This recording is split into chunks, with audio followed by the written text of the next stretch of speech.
कार्यक्रम के पुण्यार्चक हैं आयोजक श्री दिगंबर जैन साधु सेवा समिति, शामली, उत्तर प्रदेश। सभी गुरु भक्तों का एक ही प्रण, साधु सेवा और समर्पण। इसी भाव एवं भावना के साथ कार्य कर रहा है साधु सेवा ट्रस्ट। हम जानते हैं हमारे गुरुओं ने हमें इतना सब कुछ दिया, परंतु हमने अपने गुरुओं के लिए क्या किया, ये सवाल जरूर उठता है।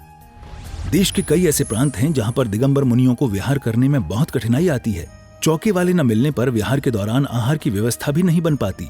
कई गांव व शहर आज भी ऐसे हैं जहां साधु संतों के चातुर्मास नहीं हुए हैं। इन सब को देखते हुए श्री साधु सेवा ट्रस्ट का उदय हुआ, जिससे दिगंबर मुनियों के आहार, विहार, प्रवास आदि की व्यवस्था को सुचारू रूप से बनाया जा सके, जिसके माध्यम से हमारा समाज, धर्म, संस्कृति सब सुरक्षित रह सकते हैं। क्यों न हम भी अपनी चंचला लक्ष्मी का सदुपयोग करें एवं अपने सच्चे गुरुओं की रक्षार्थ हेतु आगे आएं।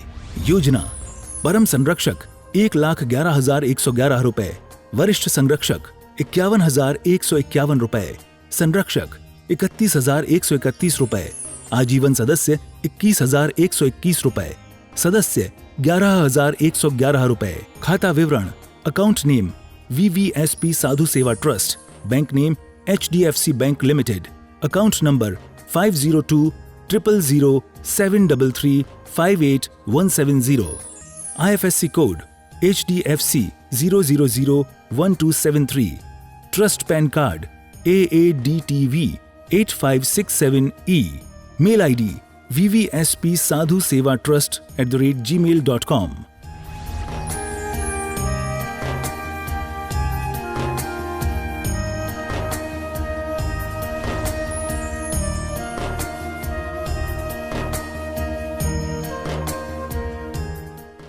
आत्म कल्याण के इच्छुक सभी उपस्थित धर्म प्रेमी, पुण्य आत्मा, सत श्रद्धालु एवं महानुभाव, हम लोग 10 लक्षण धर्म के बारे में मात्र पढ़ते हैं। ये भी एक बड़ी विडंबना है। जो इन धर्मों को अपनाते नहीं हैं वो मात्र इस धर्म की पूजा करते हैं।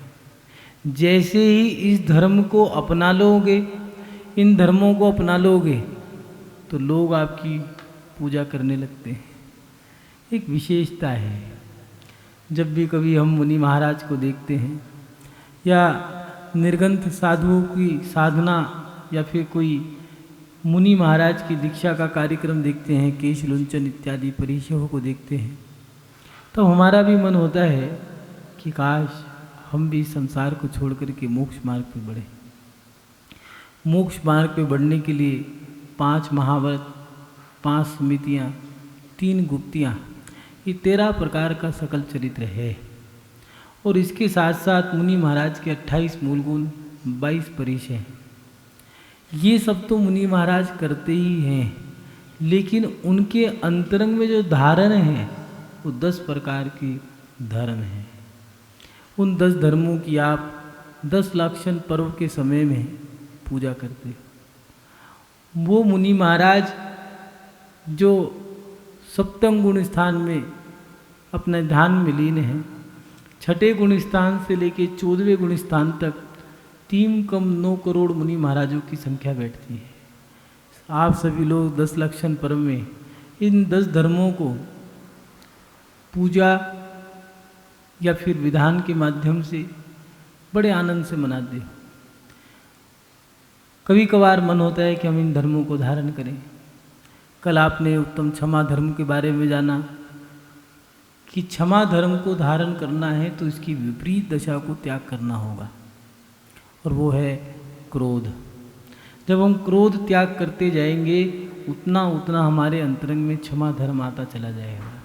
जब चरम सीमा पे आ जाएगा तब आप एक नई अवस्था को प्राप्त कर लेंगे, आप साधु अवस्था में पहुंच जाएंगे। महानुभाव, उत्तम क्षमा के बाद हमें मार्दव धर्म भी जानने की इच्छा होती है। मार्दव धर्म को जानने से पहले मार्दव धर्म को समझ लें कि मार्दव धर्म है क्या। मान का जो मर्दन करे उसे मार्दव धर्म कहा है। मार्दव धर्म को धारण करने से पहले हमें उसकी विपरीत दशा जो है वो अहंकार, उस अहंकार को हमें छोड़ना पड़ेगा। और अहंकार जैसे ही चला जाएगा तो विनय आ जाएगी। विनय बहुत अच्छी चीज़ है। कई लोग अपने बच्चों का नाम विनय रख देते हैं। एक व्यक्ति से कहा कि रोज़ अभिषेक पूजा किया करो। ठीक है। 2-4 दिन बाद आए, पूछा अभिषेक करते हो, पूजा करते हो? जब से आपने कहा रोज़ करता हूँ। मतलब उसके बच्चे ने कहा पिताजी झूठ बोल रहे हो महाराज जी के सामने। हमने कहा झूठ बोलते हो? कहने का नहीं। तो हमने कहा बच्चे झूठ तो बोलते नहीं। वो कह रहे झूठ बोल रहे हो आप। कहने के महाराज जी मेरी बेटी का नाम तो है आरती और मेरे बेटे का नाम है अभिषेक। एक को नहला देता हूँ, एक को घुमा देता हूँ, हो जाता है। मात्र नाम रखने से अभिषेक पूजा नहीं होता। मात्र लोगों का नाम, बच्चों का नाम या अपने सहपाठी सहयोगी का विनय नाम रखने से हमारे अंदर में विनय नहीं आती। विनय आती है अहंकार के जाने के बाद। अब सवाल ये खड़ा होता है इस अहंकार को कम कैसे करें। अहंकार, गर्व, घमंड या आज के समय में ये कह लो ईगो, ये सारी चीज़ें ऐसी हैं जो व्यक्ति के पतन का कारण बना देती हैं। अहंकार को कम करना है, अहंकार को नष्ट करना है तो सबसे बड़ी चीज़ हमारे पास है कर्म सिद्धांत। कर्म सिद्धांत को जब साथ लेके चलोगे तो आपका अहंकार कम होगा ही, नियम से होगा। आचार्य समन्वत स्वामी जी ने भी कहा है कि जो भी मिल रहा है वो सब हमारे पुण्य से मिल रहा है, जो नहीं मिल रहा हमारे पाप के उदय से नहीं मिल रहा है, इसलिए अहंकार करें किस पे। यहाँ पर भी यही है कि हम अपने कर्म सिद्धांत को साथ लगा के चलें। जो कुछ भी मिल रहा है या जो कुछ मिल चुका है वो सब मेरे पुण्य से है, और जो नहीं मिल रहा वो सब हमारे कर्मों के कारण है। जब भी हमें अहंकार आए तो अपने कर्म सिद्धांत को लगा लो कि भैया कोई कहे कि तुम बहुत पढ़े लिखे हो। अहंकार भी 8 प्रकार के दिए हैं, ज्ञान, पूजा, कुल, जाति, बल, रिद्धि, तप, शरीर। ये 8 प्रकार के अहंकार हैं। अगर अहंकार में मान लो सुंदरता का अहंकार, प्राय करके स्त्रियों में ये अहंकार रहता है सुंदरता का, हम बहुत सुंदर हैं। अरे क्या सुंदर है, किसी समय में हमने भगवान की पूजा करी होगी, भक्ति करी होगी या मुनियों की सेवा की होगी, उससे हमें अच्छा शरीर मिल गया, भक्ति करने से अच्छा कंठ मिल गया। अरे हमने क्या किया है, जो हमने सेवा करी उसका फल ये मिल गया कि हमें अच्छा रूप मिल गया, अच्छा कंठ मिल गया। कुछ लोग अपशब्द बोलते हैं, अभिनय करते हैं, उनके कंठ ऐसे होते हैं अगर वो चिल्ला पड़े या गा पड़े तो लोग भाग जाएं। एक व्यक्ति ऐसा है कि वो रो भी रहा है या फिर कोई मुंह से बात भी निकाल दे तो लगता है कि वो सुनते रहो, जी करता है वो बोलते रहें, सुनते रहें। ये क्या है, ये हमारे कर्मों से मिला है। अपने जीवन में अहंकार को कम करने के लिए कर्म सिद्धांत लगा के चलो। पैसा अगर बहुत आ गया है, ठीक है भैया, आ गया मेरे पुण्य से आया है, इसको सही जगह लगा दूंगा, हो गया काम। हाथ का मैल है, आना और जाना तो इसका काम है। अहंकार व्यक्ति के पतन का कारण बन जाता है। व्यक्ति जितना जितना अहंकार करता है लोग उससे पीछे हटने लगते हैं। कई बार लड़के लड़कियों के रिश्ते देखते हैं तो इन बातों पे रिश्ते रिजेक्ट हो जाते हैं कि लड़की में थोड़ी ईगो है, ये लड़के में पैसे की भी बू आ रही है, भैया हमें नहीं करना रिश्ता। मात्र अहंकार के कारण, सुंदर है, सब कुछ है वो व्यक्ति, लेकिन अहंकार के कारण उसका रिश्ता टूट गया। कई बार ऐसा होता है कि कोई व्यक्ति अमीर है, पैसे वाला है, घर बहुत बढ़िया है, सुंदर है, लेकिन अहंकार है। कभी कभार मन होता है कि चलो उसके व्यक्ति के जाके उसके पास बैठें, बात करें, लेकिन उसके आँखों से, उसके चेहरे से, उसकी बातों से अहंकार की बू नजर आती है, मन नहीं लगता।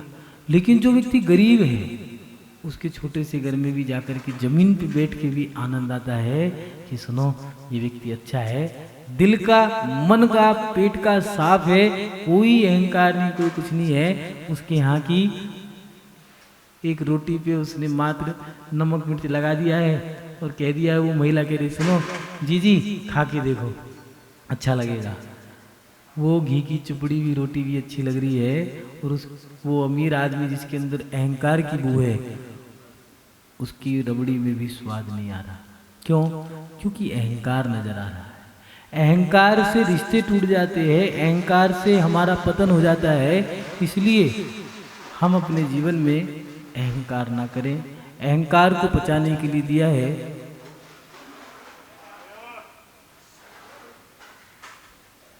अहंकार को पचाने के लिए दिया है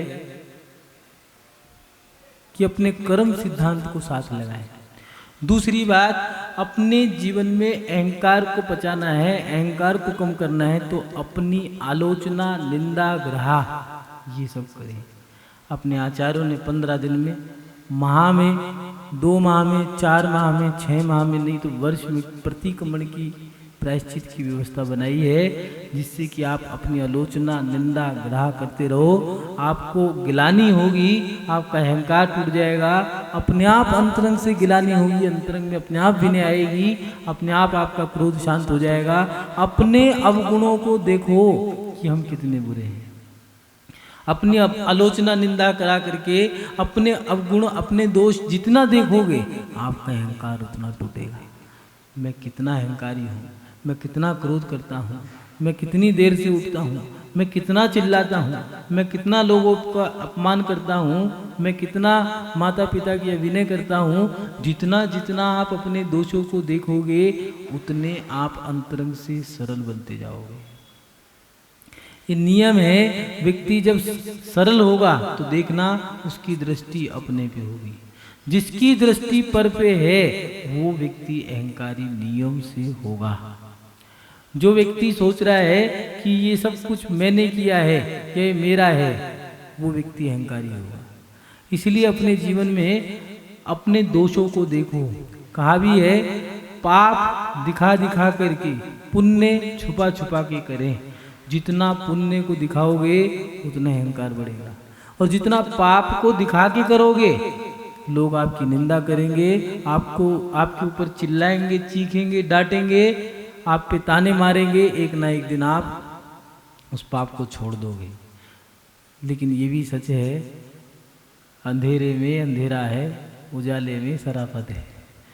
नियम है, जितने गंदे काम होते हैं बंद कमरे में होते हैं, अंधेरे में होते हैं। अच्छे काम उजाले में होते हैं। जितने बुरे काम हैं अगर उजाले में होने लग जाएं तो इस संसार से बुराई खत्म हो जाए। अपने जीवन में अपनी ग्रह, अपनी निंदा, अपनी आलोचना करो, इससे अपना अहंकार टूटता है, कम होता है। उसके साथ साथ तीसरा उपाय अहंकार को बचाने का है, सामने वाले व्यक्तियों के गुणों को देखना। आज के समय में परिस्थितियां बदल गई है। लोग सामने वाले के गुणों को देख करके ईर्ष्या करने लगे। अगर कोई व्यक्ति रोज प्रतिदिन अभिषेक करता है तो या फिर कोई व्यक्ति मंदिर में ज़्यादा समय दे रहा है, धर्म ध्यान ज़्यादा कर रहा है, या फिर किसी का रात्रि भोजन त्याग है, और आ गई दीदी अब तो माता जी बन के ही रहोगी, और भैया जी क्या बात है अब तो मंदिर में ही रहने लग गए, क्या घर छोड़ के ही मानोगे। ये अहंकार के कारण है। अपना अहंकार जाग रहा है। कैसे जाग रहा है, इसमें अहंकार कैसे जाग गया? कहीं ना कहीं हमारी ईर्ष्या भावना जो है वो जागृत हो गई। अहंकार पे जब चोट लगती है तो क्रोध जरूर आता है, नियम से आता है।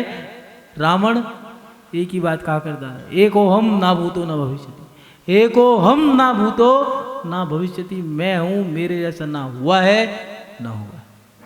लेकिन वो ये जानता नहीं था कि कोई भी व्यक्ति अमर नहीं हुआ। अगर जानता भी था तो मान नहीं पा रहा था, और जो मान गया, ये सच है, जिसके जीवन में मान गया वो व्यक्ति मान गया। अपने जीवन में सामने वाले के गुणों को देखो। कभी कभार ऐसे भी मंदिर में व्यक्ति मिल जाते हैं। एक महिला थी, वो मंदिर में पूजा पाठ करती, उसका एक ही काम था, मंदिर के दरवाजे को, कपाट की चाबी उसके पास थी, 4 बजे उठ के मंदिर का दरवाज़ा खोलना, मंदिर में आना, दर्शन करना। ये बातें सुनने में अच्छी लगती हैं, करके देखो, पता लगेगा कैसे होती है। उस महिला से पूछा, तुम बड़ी जल्दी आए तो क्या बात है मंदिर में? 5 बजे 6 बजे अभिषेक होता है, 5 बजे आ जाओ। तो उसने बताया कि नहीं महाराज जी, मेरा कोई काम नहीं है, मैं पूरे दिन में धर्म भी नहीं करती, बस सुबह 4 बजे से 6-7 बजे तक मैं धर्म करती हूँ सुबह। और करती क्या हो? कहने कुछ नहीं, मंदिर खोला, भगवान के 2 मिनट दर्शन करे, वो फिर 6 से 7 2 घंटे 1 घंटे में तुमने करा क्या 4 से 7? कहने की कुछ नहीं, मंदिर में मेरा एक ही काम है, 40-50 लोग पूजा करते हैं, उन पूजा करने वालों की 50 थाली लगाने का मेरा काम है, ये मेरे को अच्छा लगता है, हो गया मेरा था। इन चीज़ों को देख करके हमारा अहंकार टूटता है।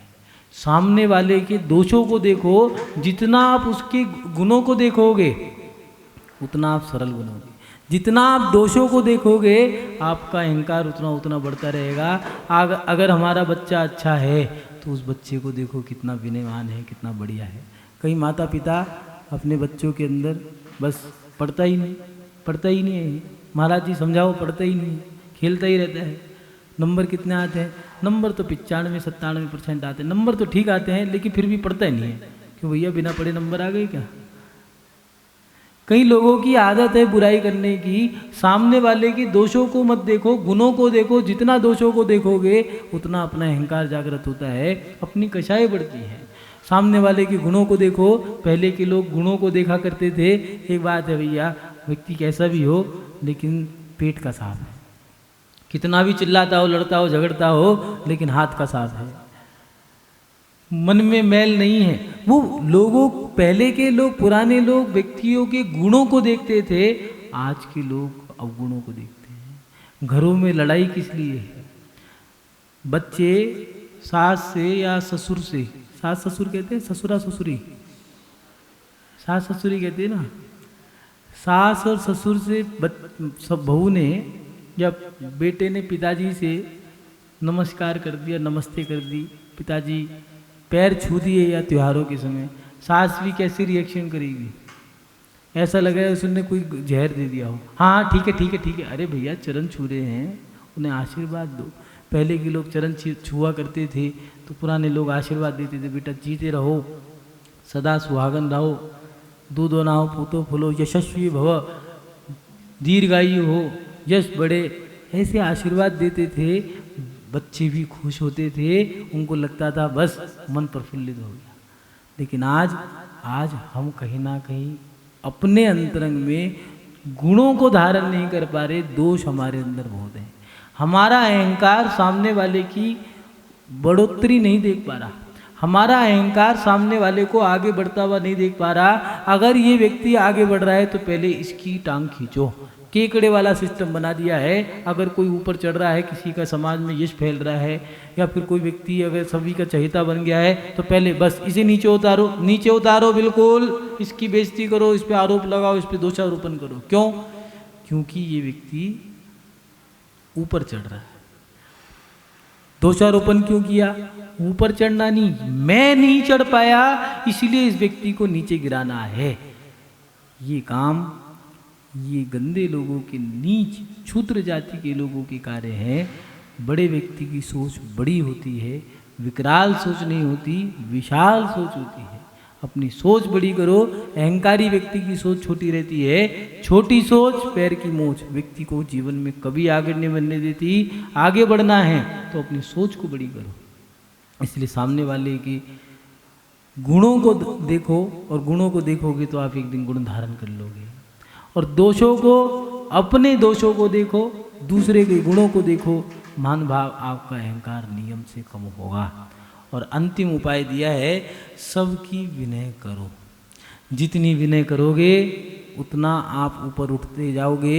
जितने आप विनय करते जाओगे उतने सरल बनते जाओगे। जितनी जितनी विनय करोगे आपका अहंकार कम होगा। लेकिन हमने विनय करनी बंद कर दी। अगर अहंकार आ रहा है, ईगो तुम्हारी जाग गई है। आज के बच्चों में छोटा सा बच्चा भी, 8 साल का बच्चा भी झुकना नहीं जानता। पहले एक परंपरा थी, बच्चों से कहा करते थे, चलो सुबह उठ गए सबके पैर छू के आओ, दादा दादी के, माता पिता के, अपने से बड़े भाइयों के, बड़ी बहनों के, सबके पैर छुआ करते थे। अगर नौकर भी बड़ा हुआ करता था, बुजुर्ग होता था, तो उसके भी चरण छूते थे। क्यों? वो कहते थे मैं तो नौकर हूँ मालिक, आप मेरे कैसे चरण छू रहे? भैया तुम नौकर हो कोई बात नहीं, लेकिन बुजुर्ग हो। लेकिन आज पढ़ाई तो बहुत बड़ी बड़ी कर ली है, बीटेक, एमटेक, सीए, उन्हें ये नहीं पता सीए का मतलब क्या है। सीए को चार्टर्ड अकाउंटेंट कहते हैं, हिंदी में इसको मुनीम कहते हैं। 500 रुपये की औकात है, ज़्यादा नहीं है, हर महीने 500 रुपये ज़्यादा मिल जाएंगे बस। लेकिन इन चीज़ों से, बड़ी पढ़ाई पढ़ने से व्यक्ति बड़ा नहीं होता है। व्यक्ति के अंदर सरलता कितनी है, विनय कितनी है।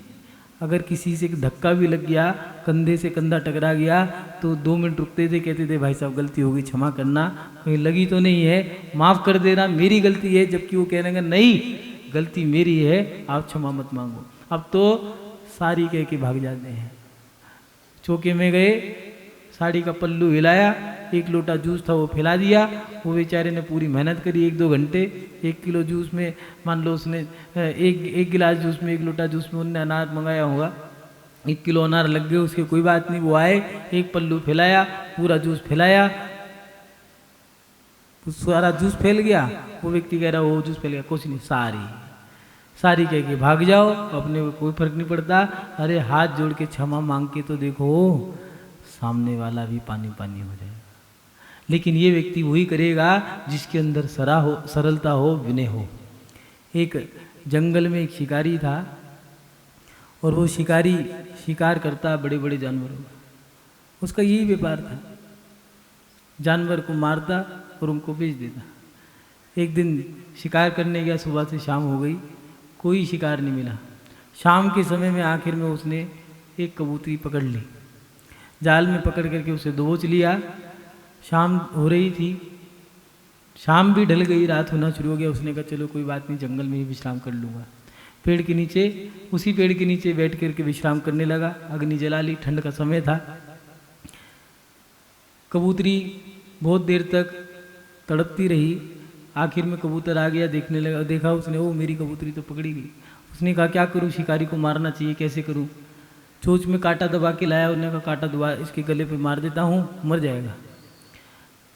कबूतरी ने कहा ठहरो, ये शिकारी हमारे वृक्ष के नीचे है, यह आज हमारी शरण में है, इसको मारना मत, हमारा कर्तव्य बनता है इसकी रक्षा करना। ठीक है। उस कबूतर ने उसकी जान बचाने के लिए, ठंड का समय था, रात में ठंड बढ़ती जा रही है, उसने आसपास से तिनका तिनका करके अग्नि में डालना शुरू कर दिया, जिससे कि शिकारी को ठंड ना लगे। धीरे धीरे रात बढ़ती गई, कबूतरी ने प्राण त्याग दिए। कबूतर के मन में बस एक ही बात थी कि ये शिकारी हमारी शरण में है, हमें इसकी भक्ति, हमें इसकी सेवा करनी है, इसके प्रति विनय का पूरा ध्यान रखना है। और आसपास से जब कुछ नहीं मिला अग्नि में डालने के लिए, बस कबूतर ने अपने आप को स्वाहा कर दिया।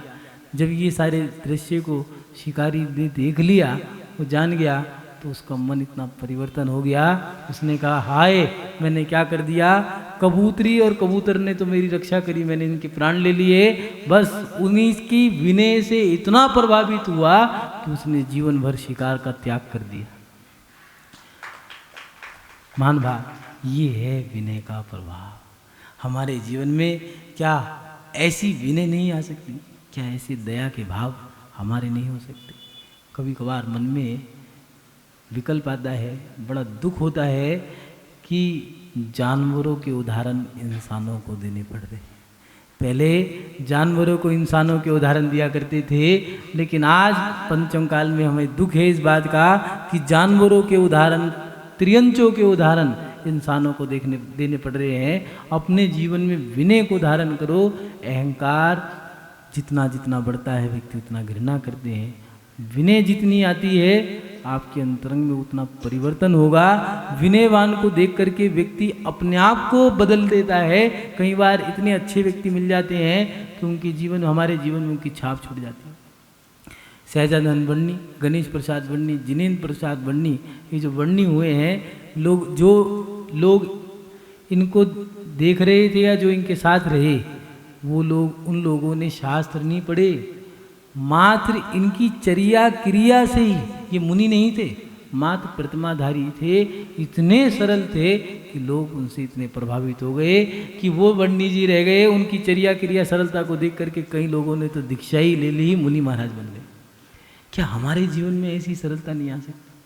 हमें अपने जीवन में इन सरलताओं को भी धारण करना पड़ेगा। महानुभाव, नाम मात्र निशेष है, बचा नहीं अब वंश, तीनों मानी मर गए रावण कौरव कंस।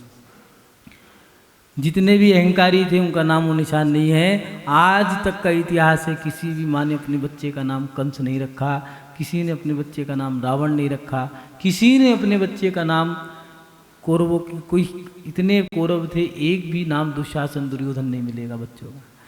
जो व्यक्ति अहंकारी होता है वो अपने कुल को लजा देता है, अपनी जाति को लजा देता है, यहाँ तक कि अपने नाम को भी लजा देता है। पहले की माताएं अपने बच्चों से कह दिया करती थी कि कोई बेटा जीवन में कुछ भी करना मगर मेरी माँ के दूध को मत लजा देना। और पिता कहा करते थे बेटा मैंने तुझे व्यापार सौंप दिया, मैं तो चला जाऊंगा, लेकिन कोई काम ऐसा मत करना कि हमारे नाम को लजा दो। इसलिए अपने जीवन में अपनी कषायों को इतना मत तीव्र कर देना जिससे कि आपके अहंकार बढ़ते चले जाएं। सरल व्यक्ति भी हुए हैं। रामचंद्र, दशरथ के 4 पुत्र, श्री रामचंद्र, राम लक्ष्मण भरत शत्रु। आज भी माता बहनें बस एक ही भावना भाती हैं कि हे भगवान हमारा अगर पुत्र हो तो राम जैसा हो, अगर मेरा दूसरा बेटा हो तो लक्ष्मण जैसा विनयवान हो, और अगर मेरे 4 पुत्र हों तो भरत और शत्रुघ्न जैसे सेवा भावी हो। मुझे और कुछ नहीं चाहिए, ऐसे पुत्र चाहिए। ये विनय का प्रभाव है कि लोग आज भी राम और लक्ष्मण जैसे पुत्र चाहते हैं। आज भाइयों का एक ही सपना है कि हम 2 भाई हैं, राम और लक्ष्मण बन करके रहें, ऐसी जोड़ी हमारी बनी रहे। बड़े बुजुर्ग आशीर्वाद भी देते हैं कि बस तुम्हारी जोड़ी राम लक्ष्मण जैसी रहे। क्यों? क्योंकि उनमें विनय थी, सरलता थी, मर्यादा थी। अपने जीवन में विनय को धारण करें। महानुभाव, अहंकार के लिए दिया है कि खुद को सर्वश्रेष्ठ मानने से अहंकार बढ़ता है। कुछ उपाय बताए हैं अहंकार को नष्ट करने के लिए, लेकिन कुछ उपाय, कुछ विशेष बातें आप इनको ध्यान में रखें। अहंकार अगर आपको आ रहा है तो अहंकार आने के कुछ कारण हैं, ये तो नष्ट करने के बताए थे। अहंकार आने के 4 कारण कुछ बताए हैं, वो भी आप लिख लें। पहला, खुद को सर्वश्रेष्ठ ना माने। जब व्यक्ति अपने आप को सर्वश्रेष्ठ मानने लगता है, जब बेटा अपने बाप से बड़ा मानने लगता है अपने आप को कि मैं घर चला रहा हूँ, मैं मकान चला रहा हूँ, मैं परिवार चला रहा हूँ, तो उस घर में लड़ाई होनी शुरू हो जाती है।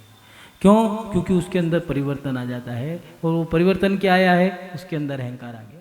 इस कार्यक्रम के पुण्यार्चक थे आयोजक श्री दिगंबर जैन साधु सेवा समिति, शामली, उत्तर प्रदेश।